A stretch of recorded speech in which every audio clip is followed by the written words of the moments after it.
অলক্ষী, বিভীষণ উৎসবের পুণ্যতিথিতে সিংহলের রাজসিংহাসনের উত্তরাধিকারী জন্ম দিতে চলেছেন যে রাজমহিষী, তিনি অলক্ষী।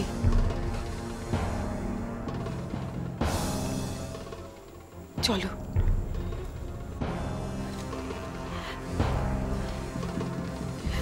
ঐশিকা, তোমার সঙ্গে আমার কথা আছে।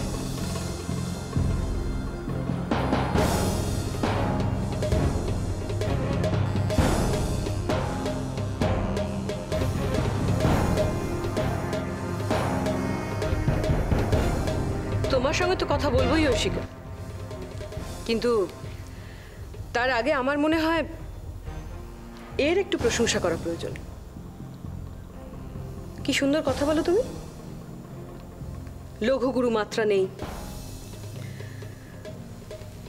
সিংহল রাজপরিবারের জ্যেষ্ঠা কন্যার সঙ্গে এইভাবে কথা বলবার শিক্ষা ক্ষমা করবেন দিদি, ছোট মুখে বড় কথা হয়ে যাবে, কিন্তু না বলে পারলাম না। আপনি রানীকে এভাবে কথা বলতে পারেন না, কিন্তু ইনিও সুমাত্রার রাজকুমারী, বংশমর্যাদায় কিছুমাত্র ছোট নন।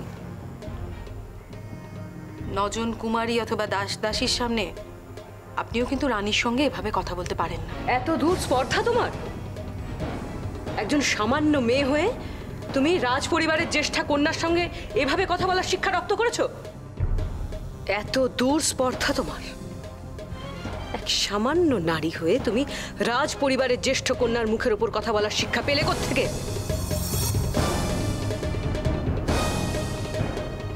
অবশ্য এ শিক্ষা তো তোমার থাকবেই, সেটা আমি প্রথমেই বুঝেছিলাম। এখন তোমার কথায় স্পষ্ট বোঝা যাচ্ছে যে কি শিক্ষা দিয়ে থাকে সুমাত্রার রাজপরিবারে।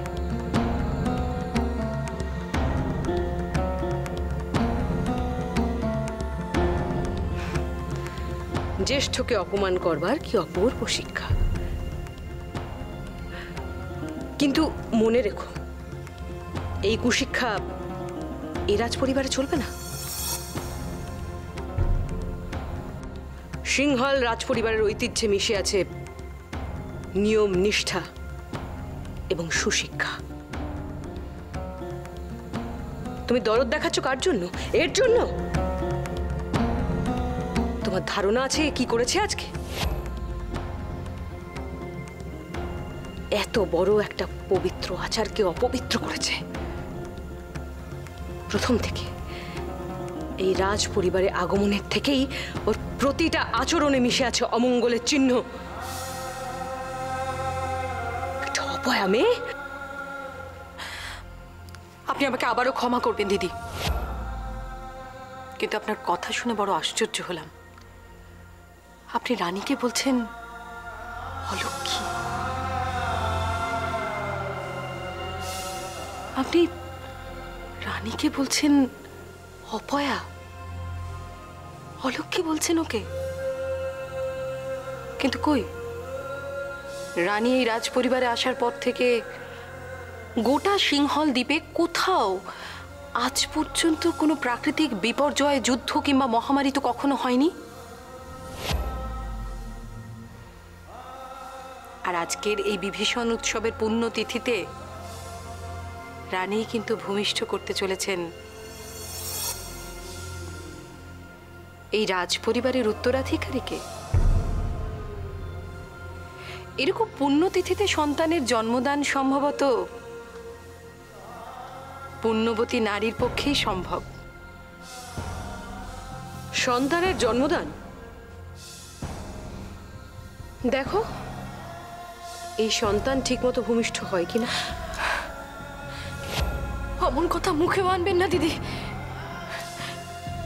আমার সন্তান, আমার প্রথম সন্তান। কি করা যাবে ঐশিকা, তুমি যদি আমাকে এরকম কথা মুখে আনতে বাধ্য করায়?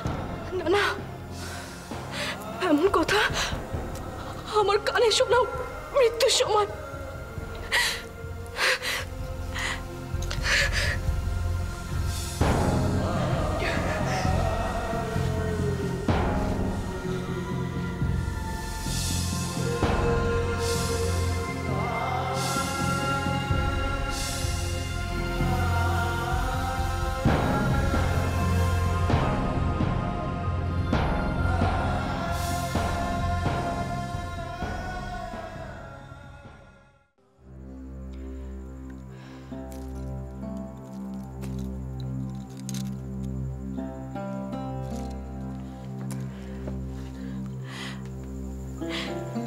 তুমি কাঁদছো?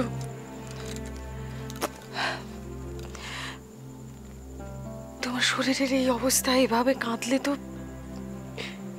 তার ক্ষতি হবে যে আসছে। তুমি মা হয়ে সন্তানের এই ক্ষতি করতে পারবে? আমি মানছি তোমাকে অনেক অনেক কষ্ট সহ্য করতে হয়েছে, কিন্তু জীবনের ক্ষেত্রটা যে অনেক বড়। জীবন যেমন মানুষকে অনেক কিছু দেয়, তেমনি ফিরিয়েও নেয় অনেক কিছু।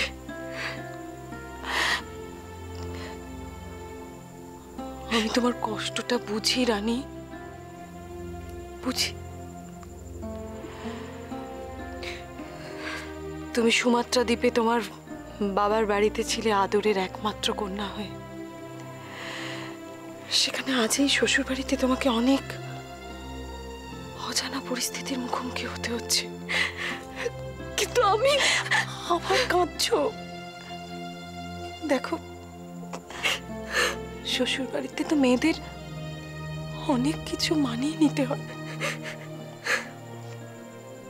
তুমি চিন্তা করো না, আজ কিন্তু তোমার জীবনে আসছে পরম প্রাপ্তির দিন। হ্যাঁ, গোটা সিংহলবাসী তাকিয়ে দেখবে তোমার সেই পরম প্রাপ্তি। আজকের দিনেই যে আসবে সেই পরম লগ্ন, যা এক মুহূর্তে ভুলিয়ে দিতে পারে সকলের সব কথা, যেগুলো যেগুলো এতদিন তোমাকে খুব কষ্ট দিয়েছে, দুঃখ দিয়েছে।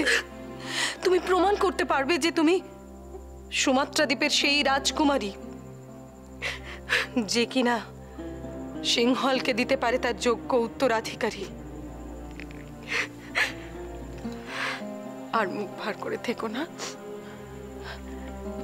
সব কথা তো মনে নিতে নেই, তাহলে যে দুঃখ পেতে হয়। কিন্তু আমি তো কোনোদিন কাউকে কোনো দুঃখ দিইনি, কোনোদিন কারো কোনো ক্ষতি করিনি। আমি তবুও কেন আমি করে তুমি আত্মমুগ্ধ হয়ে থাকছো কেন? তুমি ভুলে যেও না যে সব মেয়ের মতো তুমিও এই শ্বশুর বাড়িতে এসেছিলে তোমার স্বামীকে কেন্দ্র করে। বিবাহের প্রথম দিন থেকেই তুমি স্বামীর জন্য নিবেদিত। তোমার মন, প্রাণ, দেহ, ভক্তি, ভালোবাসা, সুখ, দুঃখ সব তুমি তাকে নিবেদন করেছ। তোমার মনে পড়ে না হরিদ্রা উৎসবের কথা? হরিদ্রা উৎসবের সেই 7 আশীর্বাদ তোমার কি নিজের সুখ দুঃখের কথা ভেবে বিলাপ করার সাজে?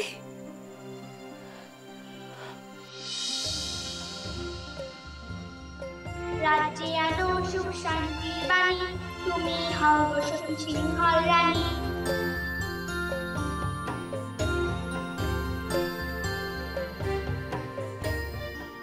তোমার সদা ধন্যবাদ, রাজ্যে চলুক তার নাম জয়গান। তোমার প্রতি যশ ছড়া দূর হতে দূরে, সদা প্রিয়স্থিত থাকো তুমি সাহসী দূরে।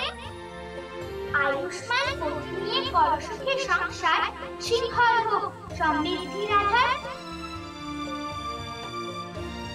জয় তোমার প্রতি হোক বিশ্বের রাজা, গুণগান গাইবে তার সকল প্রজা।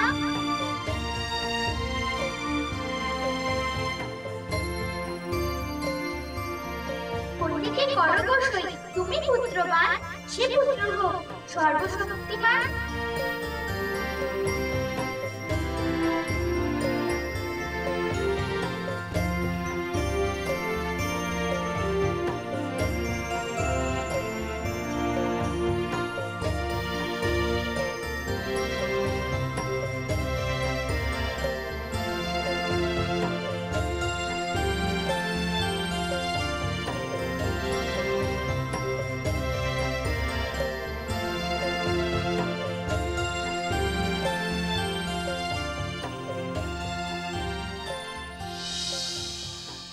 তুমি তোমার সৌভাগ্য নিবেদন করেছো তোমার স্বামীর চরণে। নিজস্ব বলতে আজ আর তোমার কিচ্ছু নেই। দুঃখ করো না, এটাই সংসারের নিয়ম। বিবাহের পর মুহূর্ত থেকে নারীর কোনো ইচ্ছা, আবেগ, অনুভূতি থাকে না, সব মূল্যহীন। তোমারও তাই কর্তব্য সিংহলের রাজমহিষী হিসাবে। তোমার নিজের যাবতীয় ইচ্ছা অনিচ্ছাকে তুচ্ছ করে স্বামী সন্তানের প্রতি আত্মনিয়োগ করা, সেটাই তো হবে নিয়তি। আর তুমি তো কত সৌভাগ্যবতী, তোমার স্বামী তোমাকে কত ভালোবাসেন। তিনি তো বহু বিবাহ করেননি, তুমি তার একমাত্র স্ত্রী, তার নয়নের মণি। আজ তোমার স্বামীর সেই ভালোবাসার প্রতিদান দেওয়ার সময় এসেছে। এ তোমার ধৈর্যের পরীক্ষা, মহাপরীক্ষা। কজন মেয়ের ভাগ্যে এমনটা জোটে বলো তো? তাই আজ সারা দিন মনটাকে শান্ত রেখে তোমাকে সেই পরীক্ষা দিতে হবে।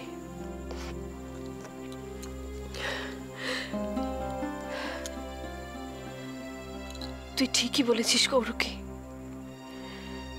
স্বামীর ভালোবাসা পাওয়া তো সৌভাগ্যের ব্যাপার। আর আজ প্রথমবার আমি তার ভালোবাসার প্রতিদান দেওয়ার সুযোগ পেয়েছি। কিন্তু কিন্তু এই মনটাকে শান্ত করি কি করে বলতো? দুটো মানুষের মধ্যে ঘর বাঁধতে গেলে দরকার সঠিক বোঝাপড়ার, আর তা তোমার আছে। তাই অন্যের কথায় তোমার কি বা আসে যায়? তুমি সিংহলের মহারাজের একমাত্র রাজমহিষী, যে আজ গোটা সিংহলবাসীকে উপহার দিতে চলেছে ভবিষ্যতের রাজাকে। তোমার স্বামী তোমাকে কত ভালোবাসেন, আর কি চাই তোমার? সত্যি মহারাজ আমাকে বড়ই ভালোবাসেন।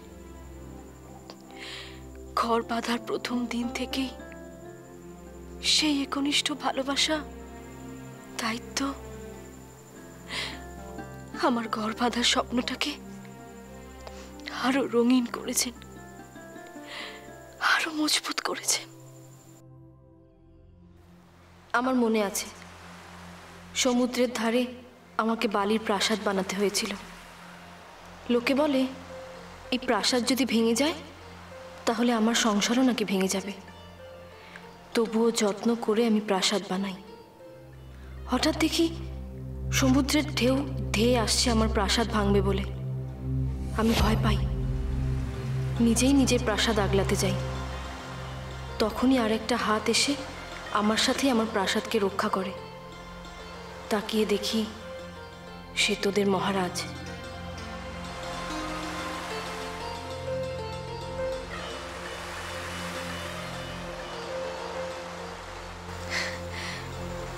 সেই প্রথম তোদের মহারাজের চোখে চোখ রাখা আমার। সেদিন থেকে আজও তোদের মহারাজের চোখে আমি নিজেকে নতুন করে খুঁজে পাই। আমার প্রতিটি ইচ্ছাকে গুরুত্ব দেওয়া, সেগুলোকে পূর্ণ করা,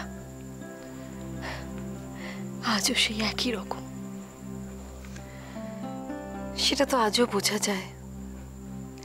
কেন, তোমার মনে নেই সেই নারকেল উৎসবের কথা?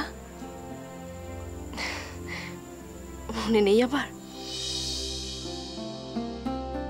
এই নিয়ম ছিল সিংহলের নিয়ম, ঈশ্বরের উদ্দেশ্যে নিবেদিত নারকেল।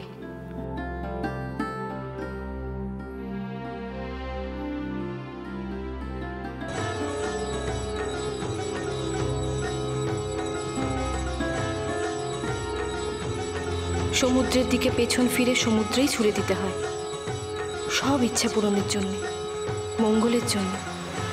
পরে সেই নারকেলটাই তোদের মহারাজই কুড়িয়ে পান।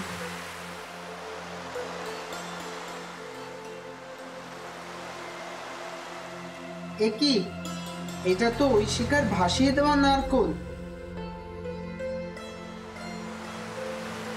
ওর সমস্ত ইচ্ছার কথা বলে ও এই নারকোল ভাসিয়েছে। ঐশিকা, আজ থেকে তোমার সব ইচ্ছা স্বপ্ন পূরণের দায়িত্ব শুধু আমার। সেই থেকে আজও আমার ক্ষুদ্রাতি ক্ষুদ্র ইচ্ছার কথা কিভাবে যেন পড়ে ফেলেন তোদের মহারাজ। আমি অতি ক্ষুদ্র নারী গৌরকী, ভগবানকে অস্বীকার করার মতো সাহস আমার নেই। আবার ঈশ্বরের কাছে চাওয়ার মতন আমার কিছু নেই। তোদের মহারাজ আর এই দুষ্টু সোনার বাবাটাই ঈশ্বর হয়ে আমার মনের কোণায় জুড়ে বসে রয়েছে। আমি না চাইতেই সব কিছু বুঝে যান তিনি। এখন আমার কাছে একটাই চাওয়া, আমাদের এই ছোট্ট সোনার হাত ধরে পথ চলা। যে পথ চলার স্বপ্ন দেখেছিলাম আমরা দুজনে মিলে কোনো এক গোধূলি বেলায়। আজ 10 মাস 10 দিনের সেই দীর্ঘ প্রতীক্ষার আমরা আজ দেখতে পাবো আমাদের এই প্রতিবিম্বকে।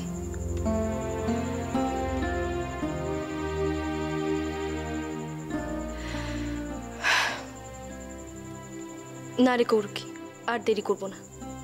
এবার তিলক উৎসবে যেতে হবে। সকলকে ডাক। আজ আমি সকল সিংহলবাসীর সামনে যথার্থ রাজমহিষী হিসেবে উপস্থিত হতে চাই।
কি হলো?